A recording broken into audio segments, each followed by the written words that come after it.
यो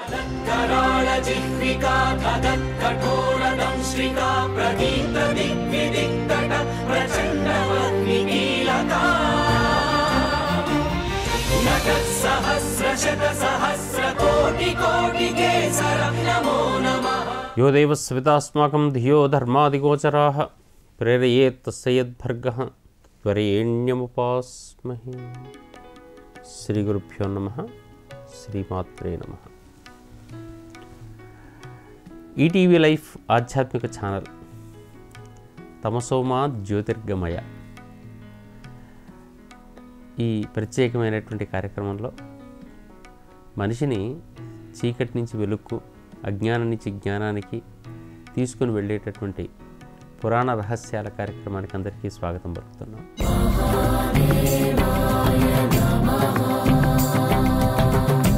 ప్రతి మాసానికి ఒక విశిష్టత ఉంటుంది. ప్రతి కాలం లోపల ఒక ప్రత్యేకమైనటువంటి గుర్తింపు ఉంటుంది.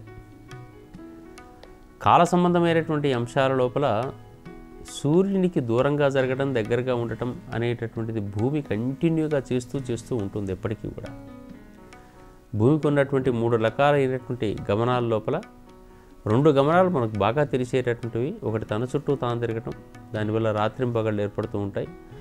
రెండవది సూర్యుని చుట్టూ తిరుగుతూ ఉండటం. ఈ సూర్యుని చుట్టూ తిరుగుతూ ఉంటున్న సందర్భాల్లో కొంచెం దూరంగా ఉండటం, దగ్గరగా ఉండటం ద్వారా మనకి ఇక్కడ చల్ల వాతావరణం, వేడి వాతావరణం ఇవన్నీ కూడా ఏర్పడుతూ ఉంటుంటాయి. అది దీర్ఘవృత్తాకార కక్షలో తిరుగుతూ ఉండటం వల్ల వచ్చినటువంటి విధానం. ఏదేమైనప్పటికీ కూడా శ్రావణ మాసం మన దగ్గరికి వచ్చే సందర్భాల లోపల ఆషాఢ మాసం నుంచే మనకు వర్షాలు అనేవి మొదలవుతూ ఉంటుంటాయి. శ్రవణ నక్షత్రం లోపల పౌర్ణమి ఏర్పడేటటువంటి ప్రత్యేక మాసంగా శ్రావణ మాసం చూస్తూ ఉంటాం. ఆ పేరుకి చాంద్రమాన రీత్యా ఇదే పేరు. సూర్యుడు ఈ సమయం లోపల దాదాపుగా కర్కాటక రాశిలో ఉంటూ ఉంటాడు.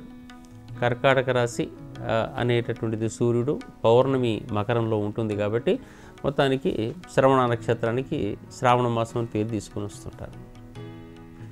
ఈ మాసంలో ప్రత్యేకమైనటువంటి పండుగల లోపల మనకు ఒకటి ఆచరించదగినటువంటి వ్రత ఉత్సవాదుల లోపల కనిపించేటటువంటి ముఖ్యమైనవి. శ్రావణ మాసం లోపల శ్రావణ పౌర్ణిమని ప్రత్యేకంగా చూస్తాం. శ్రావణ మాసం అంతా కూడా చాలా గొప్పనైన మాసం. మనకు ఆషాఢం, శ్రావణం, భాద్రపదం, ఆశ్వీజం, దాదాపుగా కార్తీకం వరకు కూడా మన వాళ్ళందరూ కూడా ఈ దక్షిణాయన వ్యవహారం అంతా కూడా జాగ్రత్తలే ఎక్కువ చెప్పారు. నిజానికి పూర్వకాలం లోపల వివాహాదులు కూడా నిషేధించారు. గృహప్రవేశాలు, గృహారంభాలు అన్నీ సెకండరీ అన్నారు. తప్పనిసరి అయితే చేసుకోండి, లేకుంటే వదిలిపెట్టండి, పొలాల లోపల పనులు చేసుకోండి, ఒంటిని శుభ్రం చేసుకోండి. రోగాలు వచ్చే టైం జాగ్రత్త. ఎందుకంటే వర్షాలు పడుతున్నాయి, భూమిలో నుంచి మామూలు మొలకలు బయటకు వస్తాయి, దాంతోపాటు అనవసరమైనవి కూడా కొన్ని బయటకు వస్తాయి. ఈ టైంలో వేరువేరు జీవుల ప్రత్యుత్పత్తి కూడా ఎక్కువ అవుతుంటుంది కాబట్టి ఆ ప్రత్యుత్పత్తి వల్ల మనకు రోగాలకు అవకాశం ఉంటుంది. క్రిమికీటకాలు ఎక్కువగా విస్తరిస్తూ ఉంటుంటాయి. మనకు అమ్మవార్లు మొదలైనవన్నీ కూడా బాగా పెరిగే అవకాశం ఉంటుంది. జాగ్రత్త అని చెప్పినటువంటి విధానం కాబట్టి ఆషాఢ మాసం లోపల మనం బోనాలు ఇటువంటి వ్యవహారం అంతా చేసి శరీరానికి పసుపు పూసుకుంటూ ఉండటం, దైవ దర్శనం బాగా చేసుకుంటూ ఉండటం, ఉపవాసాలు ఉండటం, జాగ్రత్తలుగా ఉండటం అనేది ఒక పర్వం. దాని తర్వాత శ్రావణ మాసానికి వచ్చేసరికి శ్రావణ మాసం లోపల మనం ముఖ్యంగా కొత్తగా పెళ్ళైనటువంటి వాళ్ళు లేదా అలవాటుగా ఉన్నటువంటి వాళ్ళు శ్రావణ మంగళవారాల్లో ప్రత్యేకమైన వ్రతాలు చేస్తూ ఉంటారు. మంగళవారపు నోములు ప్రత్యేకంగా ఉంటాయి. ఇది గౌరమ్మదేవికే.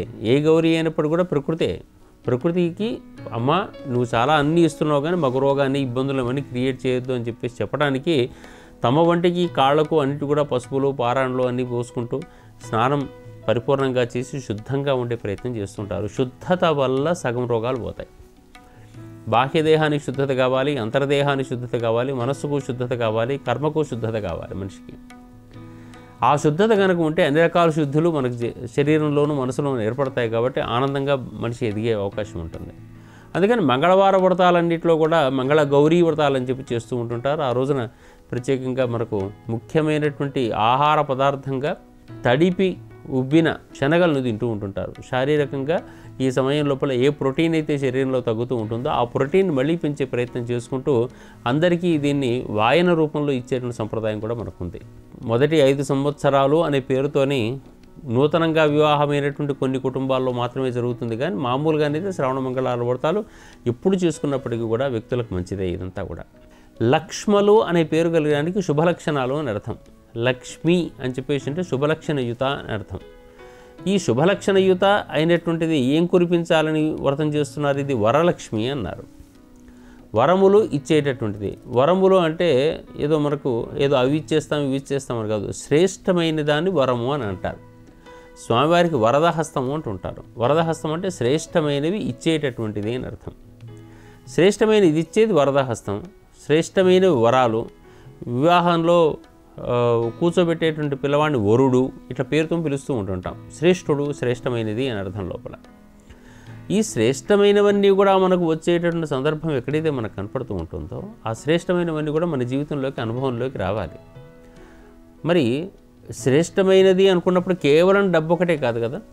శుద్ధలక్ష్మీర్ మోక్షలక్ష్మి జయలక్ష్మి సరస్వతి శ్రీర్లక్ష్మీర్ వరలక్ష్మీశ్చ ప్రసన్న మమ సర్వదా అని చెప్తూ ఉంటుంటారు. ఎన్ని లక్ష్మీలు ఉన్నాయండి దీంట్లో? ఫస్ట్ ఇదే చెప్పారు, సిద్ధలక్ష్మి లేదా శుద్ధలక్ష్మి, మోక్షలక్ష్మి, జయలక్ష్మి, సరస్వతి, సరస్వతి అంటే జ్ఞానలక్ష్మి, శ్రీహలక్ష్మి ప్రకృతే లక్ష్మి అన్నాడు. తర్వాత వరలక్ష్మి అన్నాడు. అసలు లక్ష్మీ అష్టోత్తరానికి వెళ్ళి చూసేటట్టయితే ఆమె పేరు ప్రకృత్యై నమః వికృత్యై నమః విద్యాయై నమః అని మొదలు పెడతాడు. అంటే మన చుట్టూ ఉన్న ప్రకృతి, మనలోని ఆనందము, మనలోని ప్రకృతి ఇదంతా కూడా లక్ష్మీదేవికి సంకేతం. ఈ లక్ష్మి మనకు శ్రేష్టమైన ఫలితాలు మన శరీరానికి మనసుకు ఇచ్చుగాక అని చెప్పేసి చెప్పుకుంటూ ఆ రోజు నియమించేటటువంటి విధానం అంతా కూడా మళ్ళీ పసుపులు పారాయణలు అమ్మవారిని బొమ్మను తయారు చేసుకోవటం.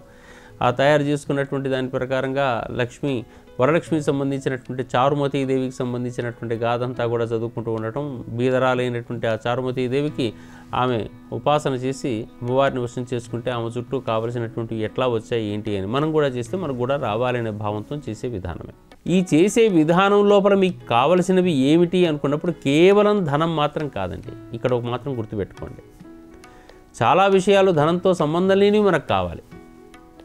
మనకు అసలు ధనము వెచ్చించడానికి అవసరం లేనటువంటి కొన్ని కావాలి. మనకు బాగా ధైర్యం కావాలి, ఎక్కడైనా నిలబడగలిగే శక్తి కావాలి. మరి ధైర్యము అనేటటువంటిది లక్ష్మీ స్వరూపమే కదా. ఆరోగ్యం కావాలి, సంతోషం కావాలి, తృప్తి కావాలి, ప్రశాంతత కావాలి, ఆనందం కావాలి, అన్నిటికి సంబంధించిన జ్ఞానం కావాలి. ఈ లోకంలో హాయిగా బతకడానికి కావలసిన జ్ఞానము కావాలి. మరి ఇవన్నీ ఎక్కడి నుంచి? ఇందాక మనం మాట్లాడుకున్నవి అవే కదా. శుద్ధలక్ష్మి, మోక్షలక్ష్మి, జయలక్ష్మి. జయం ఎక్కడొస్తుంది? ధైర్యం ఉన్న చోట వస్తుంది. సరస్వతి జ్ఞానం ఉంటే వస్తుంది. శ్రీలక్ష్మి ప్రకృతికి అనుకూలత వల్ల వస్తుంది. అన్ని ప్రకృతి అనుకూలం. మన శరీరంలో ఉండే ప్రకృతి మనకు అనుకూలంగా మారిందంటే ఆరోగ్యలక్ష్మి. సంతోషలక్ష్మి అంటే సంతోషమాతగా పూజ చేస్తూనే ఉన్నాం మనం. ఏ రూపంలోనైనా మనకు కనిపించేటటువంటివి ఈ శ్రేష్టమైనవన్నీ నా జీవితానికి అన్వయం చేయమ్మా అని చెప్పేసి చెప్పుకుని కోరికలు పొందుతూ ఆమెకు కావలసినటువంటివన్నీ మనం సమర్పించి మనం వారి దగ్గర నుంచి తెచ్చుకునేటువంటి విధానం అంతా కూడా ఈ వరలక్ష్మి వ్రత అంతర్భాగంగా మనకు కనపడుతూ ఉంటుంది. కాబట్టి ఈ పూజ చేసే సందర్భాల్లో కేవలం డబ్బు అనేటువంటి భావన ఒకటే కాకుండా మనము హృదయపూర్వకంగా దాన్ని చేసుకుంటూ చేసేటువంటి విధానం లోపల ఈ ప్రకృతి మొత్తంలో కూడా నా ప్రకృతి సమన్వయమైపోయి నేను ఆనందంగా బతకాలి. ఆర్భాటం కాదు ఇక్కడ చేయాల్సింది. మనసును కేంద్రీకరించేసి నాలో ఈ గుణాలు పెంచుకోవాలి అని చెప్పేసి అని అనుకుంటే ఆ గుణాలను పెంచుకుంటే మీకు అసలు లోపాల వైపు మనసు వెళ్ళదు. ఆరోగ్యం చాలా బాగుందనుకోండి, హాస్పిటల్లో డబ్బు ఖర్చు పెట్టే అవకాశం లేనప్పుడు మీకు డబ్బు వచ్చినట్టే ఇండైరెక్ట్గా. కోల్పోవాల్సిన అవసరం లేదు. మనలో ధైర్యం కనుక ఉన్నదంటే శక్తి ఉన్నట్టు, శక్తివంతులుగా కనపడుతున్నట్టు. ఆ శక్తి కనుక ఉండేటట్టయితే ఏది మనకు ఇబ్బందులు కావు. శక్తిహీనులకే సమస్యలన్నీ కూడా, బలహీనులకే ప్రాబ్లమ్స్ అన్నీ కూడా వస్తాయి. కాబట్టి ఈ శక్తి అనేటటువంటిది పెంచుకునే మార్గం లక్ష్ములు అంటే ఇవి. మన లోపల శుభలక్షణాలను పెంచేటటువంటి విధానం. అందుకనే వరలక్ష్మి వ్రతాన్ని చారుమతి అంటే బుద్ధి బాగా పెరిగినటువంటి అమ్మాయి. చారు శబ్దానికి విస్తరించిన అని అర్థం. అందుకని విస్తరించినటువంటి బుద్ధి కలిగినటువంటి చేసినటువంటిది ఆ వరలక్ష్మి వ్రతం అయితే మనం కూడా విస్తరించిన మతులతో చేద్దాం. ఇది కేవలం సంకుచితమైనటువంటి ధన రూపంలో చూసేటువంటి అమ్మవారిని కాకుండా ఈ భావన మనం పెంచుకుంటూ వరలక్ష్మి వ్రతాన్ని కూడా నిర్వహించుకుందాం. అదేవిధంగా మనకు శ్రావణ పౌర్ణమి నాడు అనేక రకాల విధానాలు ఉన్నాయి. మనకు దీనికి అనేక రకాల పేర్లు ఉన్నాయి. జంధ్యాల పూర్ణిమ అంటారు, ఆ తర్వాత నార్లీ పూర్ణిమ అని కొంతమందికి పేరు, ఆ తర్వాత మనం చేసేటటువంటిది ఆ రోజున రాఖీ ఉత్సవం లేదా రక్షాబంధన ఉత్సవం అని చెప్పేసి పిలుస్తూ ఉంటారు.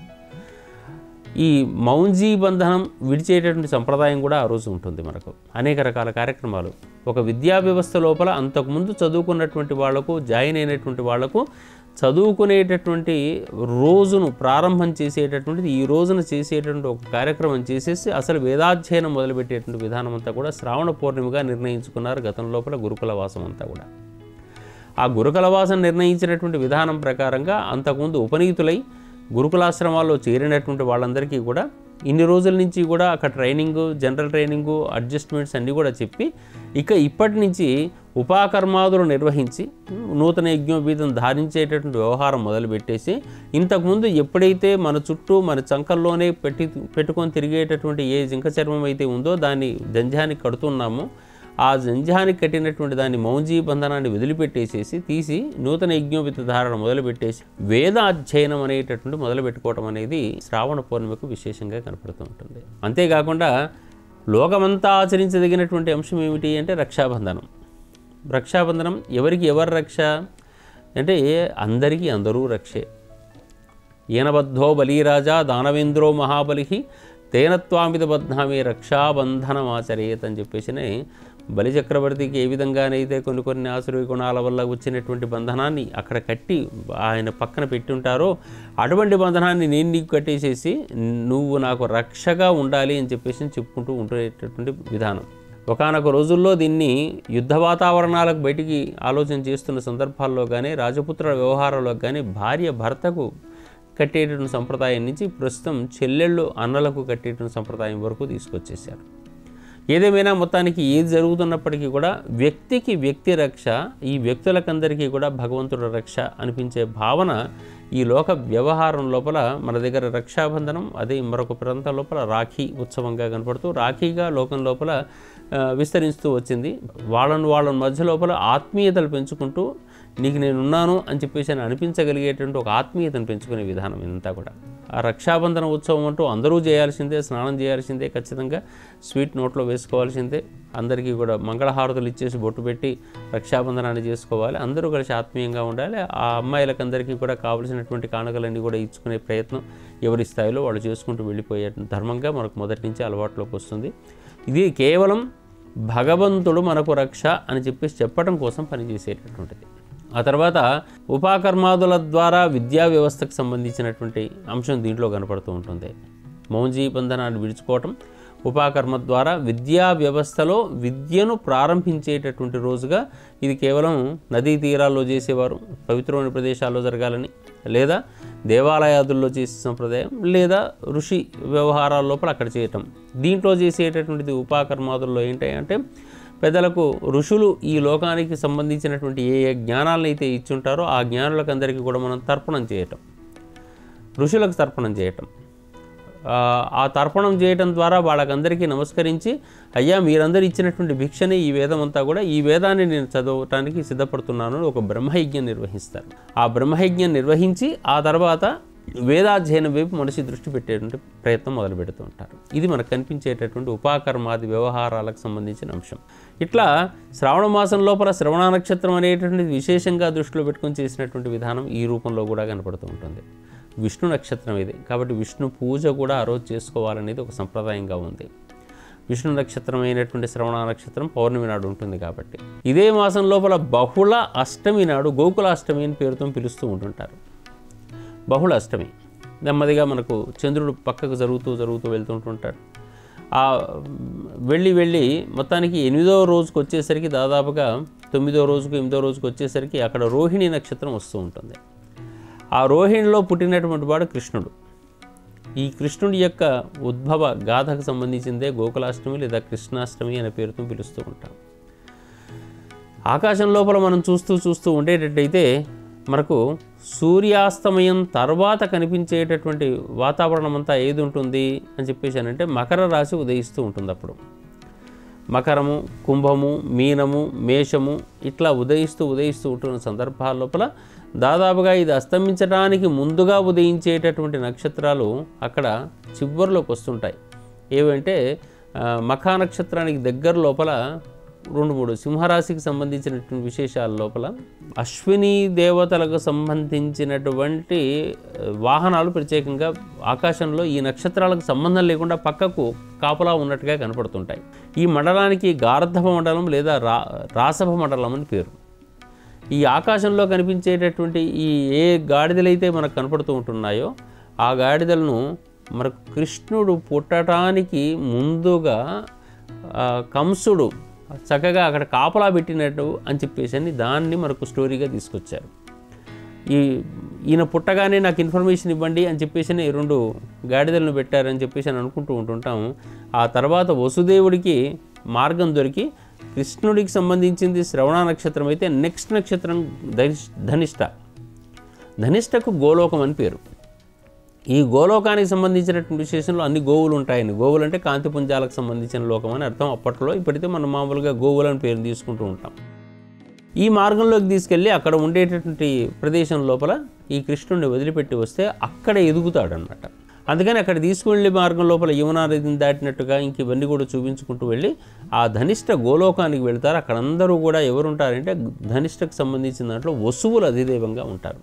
ఈ వసువులు అంటే అష్టవసువులని పేరు. దాంట్లో ఒక వసువు పేరు వసుదేవుడే. ఆ వసుదేవుడే తీసుకెళ్ళిపోయి ధనిష్ట నక్షత్ర సంబంధమైనటువంటి ప్రదేశంలో తీసుకొని వెళ్ళి అక్కడ గోకులంలో పెంచే విధానం కాబట్టి దీనికి గోకులాష్టమి అని చెప్పేసి చిన్నపిల్లవాడు కాబట్టి చిన్నపిల్లవాడిని ప్రతిమను పెట్టుకొని అంటే బాలకృష్ణుని ప్రతిమను పెట్టుకొని అనేక రకాలైనటువంటి ఆటలు పాటలు ఆనందాలు తృప్తులు పొందుతూ ఆ రోజున అనేక రకాల ఉత్సవాలు చేస్తారు. అసలు భారతదేశం మొత్తంలోనూ కూడా చేసేటువంటి ఉత్సవం అంటే ఇది. ఇటువంటి కొన్ని ఉన్నాయి. శ్రీరామనవమి చేసిన మనకు కృష్ణాష్టమి చేసినప్పుడు కూడా దేశం మొత్తంలో చేసే ఉత్సవం. ఒక వర్గానికి ఒక వర్ణానికి సంబంధించినటువంటి వ్యవహారం పక్కకు పెట్టేసేసి హైందవ జీవనంలో ఉన్నటువంటి వాళ్ళందరూ చేసేటటువంటిది అనమాట. ముఖ్యంగా అందరూ ఇన్వాల్వ్ అయ్యేటటువంటిది పూజాధికాలు వ్యవహారాలు. దాంట్లో వ్రతము కృష్ణ సంబంధమైనటువంటి కొంతమంది బొమ్మల కొలువులు పెట్టడం లేదా కృష్ణ సంబంధమైనటువంటి వేషాలు వేసుకోవటం, ఈ రకమైనటువంటి బాలకృష్ణుల రూపాలకు అనేక రకాలైనటువంటి ఆకర్షణలు చూపించడం ఒకవైపు అయితే, మరొక వైపు కనిపించేటువంటి విధానం ఏంటంటే ఉట్లు కొట్టే పండుగ అంటాం. కృష్ణుడు ఉట్టి కొట్టడం అనేటటువంటిది.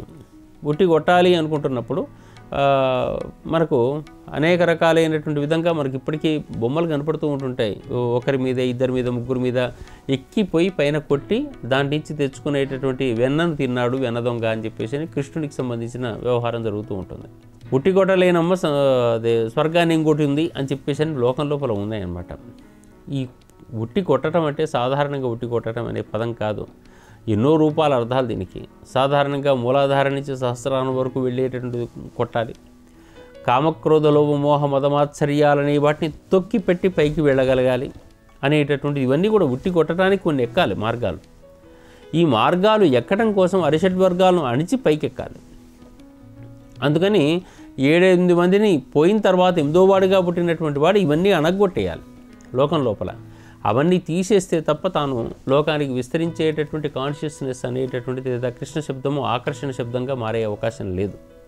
అందుకని ఈ ఉట్టి కొట్టే పండుగ లోపల చాలా సాధారణంగా ఈ లోకంలోకి లాగటం, తీగ లాగటం, దాన్ని కొట్టడం, దానికోసం అనేక రకాలైనటువంటి ఆటలు పాటలు అంటే ఆ రోజు ఉత్సవం చేయాలి. ఈ ఆటల వెనుక తత్వం ఏంటి అంటే ఉత్సవం. ఉతూతే శవం ఇది ఉత్సవం అని చెప్పేసి అంటున్నట్టుగా హాయిగా ఆనందంగా గడపడం. ఒక లోకంలోకి ఒక విశ్వరూపమైనటువంటి ఒక కృష్ణ భావన ఈ లోకానికి వచ్చింది. ఈ వచ్చినటువంటి దానికి ఈ రోజున ఆనందింపజేయటం అనేటువంటి లక్ష్యంగా పెట్టుకుంటూ ఈ శ్రావణ మాసం లోపల బహుళ అష్టమి నాడు ప్రత్యేకంగా ఈ పూజ చేసే సంప్రదాయం ఉంది. ఈ సంప్రదాయం ప్రకారంగా మనలో జరగాల్సిన మార్పు ఏంటి అంటే మళ్ళీ ఇక్కడ అదే శుభ్రత, అదే వ్యవహారశీలత అన్నీ ఉండాలి. ఆ శీలతోనే భగవంతుని దగ్గరికి వెళ్ళాలి, ఉపాసన చేయాలి. కృష్ణ ఉపాసన చాలా విశేషమైంది. హరే కృష్ణ అనుకుంటూ ఆ కృష్ణ ఉపాసన చాలా తీవ్రంగా చేసుకోవాలి. అంతా అయిపోయిన తర్వాత మనకు చేసుకునేటటువంటి ఆరగింపులన్నీ పూర్తయిన తర్వాత సాయంకాలం సమయం లోపల ఉత్సవం చేసే సంప్రదాయం. ఇట్లా కృష్ణ దేవాలయాల లోపల మనకు వేడుకలుగా ఆయన ఊరేగింపులు వ్యవహారాలు ఇవన్నీ కూడా నిర్వహించుకునే సంప్రదాయం కూడా చాలా చోట్లలో ఉంది. ఇట్లా మనం ఆలోచిస్తూ పోయేటట్టయితే శ్రావణ మాసం అనేటటువంటి చాలా విశేషమైనటువంటి వ్యవహారాలకు సంకేతంగా ఉంది. మనిషిలో శుద్ధత ఏర్పడటం అనేది దీంట్లో ముఖ్యమైనటువంటి అంశంగా కనపడుతుంటుంది. శ్రావణ మంగళవారాలు, శ్రావణ శుక్రవారాలు, శ్రావణ పౌర్ణిమ, అదేవిధంగా మనకు శుక్రవారాల్లో వరలక్ష్మి వ్రతాల విశేషాలు. ఇవి కాకుండా మనకు వేరువేరు దేవాలయాల లోపల అనేక రకాల ఉత్సవాలు నిర్వహిస్తూ ఉంటుంటారు. శాకంబరి ఉత్సవాలు, గాజుల సేవలు, ఇంక ఇతరమైనటువంటి సేవలన్నీ కూడా అమ్మవార్లకు నిర్వహించేటువంటి సంప్రదాయాలు ఉన్నాయి. శ్రావణ మాసం అంటే ప్రతిదీ ముఖ్యమే. ఉత్తరాదులకు శ్రావణ సోమవారాలు చాలా విశేషమైనటువంటివి. చాలా రకమైనటువంటి చాలా ఎక్కువగా పాటించేటటువంటి విధానం శ్రావణ సోమవారాలు. కాబట్టి ఏ రోజు దాంట్లో వినియోగపడదంటానికి లేనటువంటి విధంగా శ్రావణ మాసం మొత్తం భక్తిపరమైన మాసంగా స్వీకరించారు. ఏదైనా ఒక మాసాన్ని ఇట్లా భక్తిపరంగా అందరూ స్వీకరిస్తున్నారంటే దాని వెనక అర్థం ఏమిటంటే ఆ మాసం లోపల మనము మన ఒంటి మీద శ్రద్ధ చూపించాలి, శరీరం మీద శుద్ధి చూపించాలి. ఏదైనా పండగ కానీ ఉపవాసం కానీ దీక్ష కానీ మన దగ్గర లేకపోయేటట్టయితే మన దగ్గర అటువంటి మార్గంలో మనం వెళ్ళే అవకాశం లేదు. బాహ్యదేహానికి శుద్ధత అవసరం, ఆ తర్వాత అంతర్దేహ శుద్ధి కూడా అవసరం. అంటే యోగా ప్రాణాయామాదులు వ్యవహారం అంతా కూడా నిర్వహిస్తేనే ఈ శరీర శుద్ధతతోని ఒక ఆరోగ్యవంతుడు మరొక ఆరోగ్యవంతమైనటువంటి శక్తికి నమస్కారం చేస్తాడు. ఆరోగ్యహీనత్వం ఉన్నప్పుడు నమస్కారం చేసే అవకాశం ఉండదు. కాబట్టి తాను శక్తివంతుడిగా మారడం. అంతఃశక్తి తర్వాత మానసిక శక్తి అనేటటువంటిది ఎప్పటికీ పరిభ్రమించేటువంటి తత్వం ఉంటుంది. ఆ పరిభ్రమించే తత్వం నుంచి దూరం జరగకుండా ఎప్పటికప్పుడు ఏదో రకంగా పెట్టి నిన్ను శుద్ధి చేసుకో.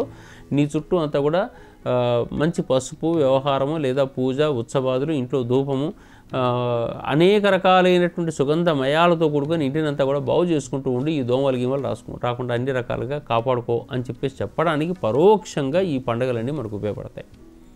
ఈ శ్రావణం కూడా అటువంటిదే. అటువంటి శ్రావణ మాసం పూర్తిగా మనం ఈ రకమైన శుద్ధతను పాటిస్తూ ఈ ప్రతి పండుగను భగవన్మయంగా శక్తివంతంగా మనం జరుపుకునే ప్రయత్నం చేసుకుందాం. స్వస్తి, నమస్కారం. ఈ కార్యక్రమాన్ని తిరిగి చూడాలనుకుంటే www.youtube.com/@ETV Life Spiritual లో చూడవచ్చు.